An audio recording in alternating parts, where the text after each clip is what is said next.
యేసు ప్రభువారు సిలువలో పలికిన 4వ మాట మత్తయి సువార్త 27వ అధ్యాయం 46వ వచనాన్ని మనం చూసినట్లయితే, నా దేవా నా దేవా నన్నేల చేయి విడిచితివి. చూడండి, ఆ సందర్భంలో చూస్తే యేసు ప్రభువారు శరీరధారిగా ఉన్నారు. అంతవరకు తండ్రికి అతి సమీపంగా ఉన్నటువంటి జీవితం.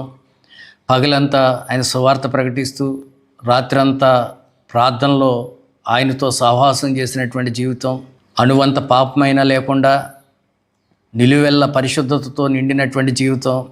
అటువంటి జీవితానికి లోకం ఇచ్చినటువంటి ఆ బహుమానాన్ని చూసి తన తండ్రి ఒకవేళ చేయి విడిచిపెట్టారేమో అన్నట్లుగా యేసు ప్రభువారు పలుకుతున్నటువంటి మాట ఇది. మనం కూడా చూస్తూ ఉంటాం. పరిశుద్ధంగా బ్రతికేవారు, దేవునికి సమీపంగా బ్రతికేవారు, వారి జీవితాల్లో కొన్ని సందర్భాల్లో వాళ్ళకి అనుమానం వచ్చేటట్లుగా అపవాది కొన్ని క్రియలు కల్పిస్తూ ఉంటాడు. సందర్భాల్లో అనిపిస్తుంది, దేవుడు నా చేయి విడిచిపెట్టేసాడేమోనని చెప్పి.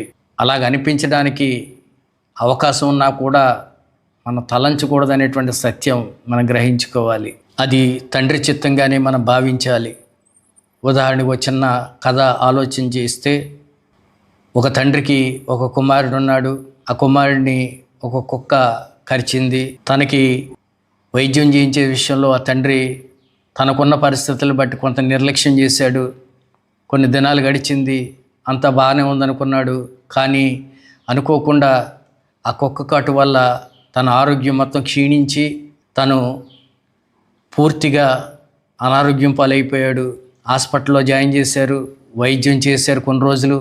కానీ రోజు రోజుకి క్షీణించిపోయి ఇక ఆ కుమారుడు చనిపోయే పరిస్థితి ఏర్పడింది. వైద్యులు అంటున్నారు, ఆ తండ్రిని, నీవు నీ కుమారుడి దగ్గరికి వెళ్ళొద్దు, ఆ కుమారుడి దగ్గరికి ఎవరూ కూడా వెళ్ళకూడదు, ఆ కుమారుడు ఎవరినైనా గీరినా కరిసినా వాళ్ళు కూడా చనిపోయేటువంటి ప్రమాదం ఉంటుంది అని చెప్తున్నారు.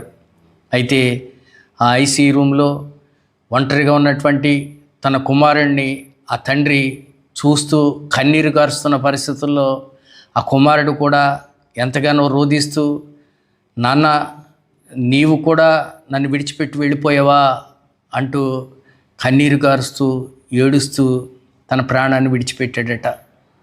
అలాగా ఆ సందర్భాన్ని బట్టి యేసుప్రభు వారికి అనిపిస్తుంది, నా తండ్రి కూడా నా చేయి విడిచిపెట్టేశారేమో అని. కానీ అది ఈ లోకమంతటికి రక్షణ కొరకు, అది తండ్రి కుమారుడికి అప్పగించినటువంటి పని అనేటువంటి విషయం మరలా ఆయన గుర్తుకొచ్చింది. యేసు ప్రభువారు సిలువలో పలికిన 4వ మాట ఇది.